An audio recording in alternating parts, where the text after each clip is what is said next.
Este libro que lo salió publicado en el año 2018 era cuando yo estaba recién llegando a la facultad. Yo empecé a dar clases acá en el año 2018. Actualmente estoy cursando un doctorado en la misma universidad distrital, doctorado en estudios sociales, más adelante, que tiene que ver con esa inquietud que llevo estudiando hace bastante tiempo sobre el tema digital y sobre todo el tema tecnológico, que es a mí lo que me ha inquietado durante gran parte de mi vida. En el año 2016, yo no sé si ustedes recuerdan, en una de las ferias del libro de Bogotá, visitaron dos youtubers la feria del libro, un youtuber chileno que se llamaba Germán Garmendia y otro youtuber colombiano que se llamaba Sebastián Villalobos. Entonces, estos fueron los titulares que salieron en ese momento, que la feria del libro había colapsado porque los jóvenes, en su mayoría menores de edad, entre los 14 y 18 años, algunos de pronto un poco más, 22, 23, habían colapsado la feria del libro porque habían agotado toda la boletería el día que los dos youtubers habían visitado la feria, porque ellos venían a lanzar sus libros. Entonces yo dije, bueno, aquí está pasando algo, porque hay un youtuber y en ese momento todavía el tema de los youtubers en Colombia no estaba como tan fuerte, no estaba tan... En ese momento la feria del libro, los organizadores de Corferia, inclusive la feria que ya lleva bastantes años, no supieron cómo reaccionar, no tenían un plan para albergar tanta gente, y sobre todo porque muchas otras personas que querían ver otros escritores del libro se habían quedado por fuera del libro. Entonces se nos tiraron la feria del libro, decían. Entonces yo me indagué o me pregunté cuáles podrían ser esas características de esos discursos que se están dentro de la red digital, los discursos multimodales, frente a esas prácticas comunicativas y esos nuevos consumos culturales que traen los youtubers. Y pues dije, yo soy profesor de la Universidad Pedagógica, vamos a ver si los profesores estamos o no estamos con las nuevas tecnologías, estamos ahí inmersos, y cuál es la palabra de formación que hay allí, porque indudablemente hoy hay unos youtubers muy famosos que son profesores, como Julio el Profe, por ejemplo, que es un youtuber que ha sido reconocido a nivel de Latinoamérica por su influencia en la enseñanza de las matemáticas, que tiene millones de seguidores, pero también hay otros que no son como tan educativos, son más del espectáculo, llamémoslos así por no ponerle ningún apelativo. La intención era pues ver esas nuevas formas de consumo cultural que se estaban generando en ese momento, también mirar si realmente había o no había formación de ciudadanía, porque los jóvenes que fueron a la Feria del Libro de Bogotá en su momento, ¿será que realmente eran conscientes de de lo que estaban produciendo esos youtubers o esos consumos culturales que estaban en ese momento, lo que decían esos dos influenciadores que movilizaban o movilizan todavía cientos de personas? Y pues porque nosotros en ese momento, en el año 2016, 2017, todavía veíamos lejano el internet, lejos de la política. Hoy día tenemos hasta youtubers que son concejales de Bogotá, o inclusive otros que se han hecho elegir como senadores de la República. Entonces, en ese momento se veía una cosa lejos de la otra. Y también porque nos vendían en ese momento que el internet era la libertad. Todos somos libres en internet, yo puedo decir lo que yo quiera, pero realmente es la pregunta, ¿somos libres en internet? ¿Hay una libertad de los usuarios realmente allí? Ya hoy sabemos que hay unos algoritmos que predeterminan nuestros consumos, e inclusive que la vida digitalizada como está hoy nos induce o nos lleva, por ejemplo, a tomar decisiones frente a lo que consumimos, manejan nuestros deseos, manipulan nuestras decisiones e inclusive diseñan formas de vivir y de existir. Hay unas empresas multimediales que dominan la web, las muy famosas, por ejemplo, como Google, como por ejemplo Amazon, digamos las grandes empresas que tienen nuestra información, y hoy día ya la información es considerada como el nuevo oro. Generación de datos tiene que ver precisamente con esa información. El internet ha traído que nos adaptemos. Uno muchas veces dice, no, es que el internet se adapta a nosotros, y resulta que es lo contrario, nosotros nos hemos adaptado al internet. Ya hoy día no nos subimos a un carro, por ejemplo, sin instalar Waze en el celular para saber para dónde vamos, así nosotros sepamos dónde es la dirección, pero instalamos Waze porque nos indica cuál es la ruta más corta o la que menos tráfico tiene, ¿sí? Entonces, por poner un ejemplo sencillo, pero así con múltiples cosas. Lo primero que uno piensa cuando quiere comprar un libro, busquémoslo en Google, ¿qué librería está? Entonces, ahí trae una morfosis de transformación. Las movilizaciones, por ejemplo, cuando yo estaba en la universidad, que estudiaba pregrado, por allá en el año 2004, 2006, no me acuerdo muy bien, una movilización muy famosa en Colombia, en todas las grandes ciudades, que decían, vamos a marchar contra las FARC. esa movilización fue convocada a través de Facebook, de redes sociales. Y en ese momento Facebook no era tan reconocido, tan conocido en Colombia, sino apenas la gente estaba entendiendo qué era eso Facebook. Y eran unos muchachos de la Universidad de los Andes que estaban convocando una movilización contra las FARC, contra la guerrilla de las FARC, que fue una movilización multitudinaria y que claramente hubo un rechazo generalizado en todas las ciudades contra esa guerrilla en ese momento. Y que después, como a los 8 o al mes, a los 2 meses, otra movilización convocada por esa misma red social, pero en contra del paramilitarismo. Más o menos fue la cosa como en esa época. Entonces ya nos damos cuenta que la evolución, por ejemplo, de Facebook o de todas las redes sociales ha ido cambiando, pero siempre nosotros estamos en esa morfosis, estamos cambiando de manera constante. Y vimos en ese momento, en la época de la construcción de este documento, cómo YouTube revolucionó la cultura y el acceso. Entonces, por ejemplo, si uno estaba en la casa y quería, no sé, por un ejemplo sencillo, saber cómo cocinar arroz con coco, quiero saber, uno buscaba en YouTube y ahí estaba la instrucción. Todavía pasa hoy día. Usted no entiende algo en alguna clase y usted lo busca en internet. ¿Dónde busca? En la biblioteca más grande que tiene el mundo en este momento, que es YouTube. Usted, si quiere que le expliquen algo de manera didáctica, usted necesita la gente que hace diseño o que a veces movemos cosas en diseño. Quiero hacerle tal cosa, tal, pero no sé. Entonces uno lo escribe y le sale el paso a paso. Entonces hay una revolución cultural y se supone que hay un acceso a esa información. Y precisamente la educación y pues la ciudadanía y la ciudad ha migrado en términos digitales. La primera imagen que estaban ustedes hablando sobre una foto en la Candelaria de Bogotá que está traslucida con el tema de Matrix. ¿Te vieron la película Matrix? Más o menos. Matrix más o menos nos plantea una discusión frente a en qué tipo de realidad estamos.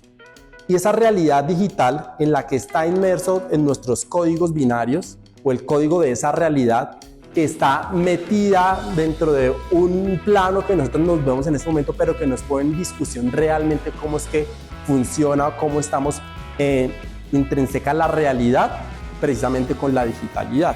Y esa digitalidad tiene que ver con el diseño de modos de vivir y de existir.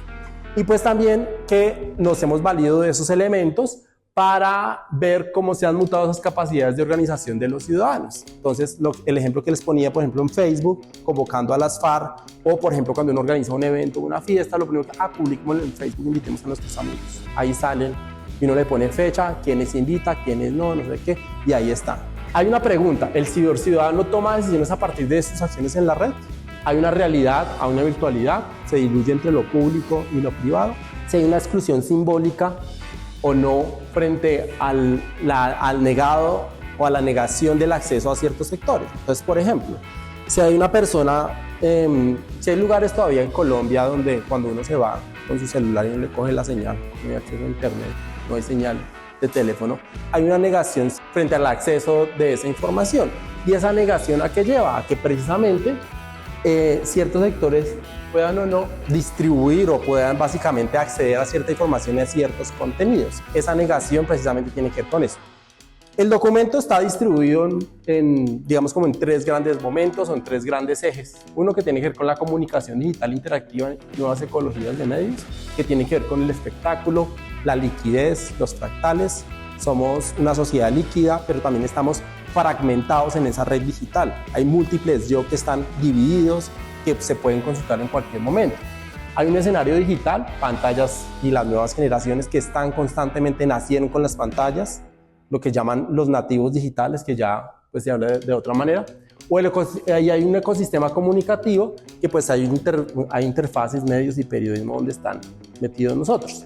Hay un segundo momento, digamos, en el documento que tiene que ver con la cultura política en una sociedad ligera, que tiene que ver con el poder, cómo está distribuido el poder, deseo, manipulación, una morfosis y la cultura política del siglo XXI.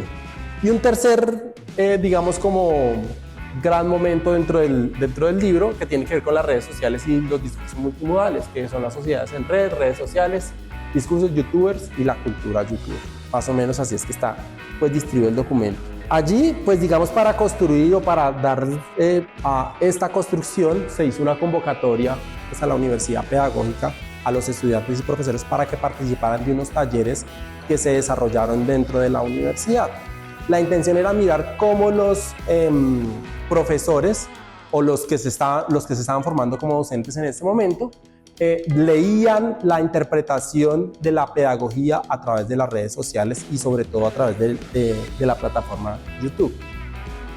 Se convocó a través de la Pedagógica Radio y pues invitamos a la gente que viniera, participara, aprendiera a manejar contenidos, pero sobre todo para que pudiéramos desarrollar contenidos de fotografía, audio, video y pues participar en productos finales que fueran para la emisora. Digamos, como veíamos esta interpretación. Se tomaron voces de los participantes, es decir, de profesores de la Universidad Pedagógica, unos guiones y unos videos finales que se desarrollaron y pues se hicieron unos talleres.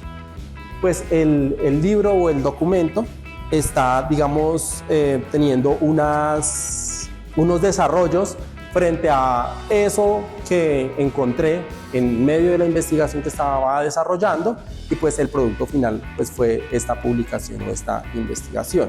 Aquí hay unos hallazgos, aquí hay una serie, digamos, como de recomendaciones que hay para profesores, como también hay una serie de elementos que, digamos, como que yo dejo discusión frente a lo que estamos viviendo en la actualidad y en esta época digital y de consumo de redes de información. Lo que se concluye, digamos, dentro de esta publicación es, además del análisis teórico, del análisis de lo que se está diciendo, también es como un instrumento de cómo fue la fase de la investigación, pero a lo último, digamos, como que encuentro unos hallazgos de qué es importante, por ejemplo, para la formación de ciudadanía. Si se dan cuenta, hago una pregunta desde el inicio del libro. ¿Es una oportunidad para la cultura política? Pero entonces dentro de esa pregunta que está allí al final, digamos, como que digo, para que se cumpla de pronto en ese sí o ese no, hay que ver que se cumplan ciertas características. Acceso a Internet, que fue la que mencioné acá, pero otras características están allí dentro de la publicación.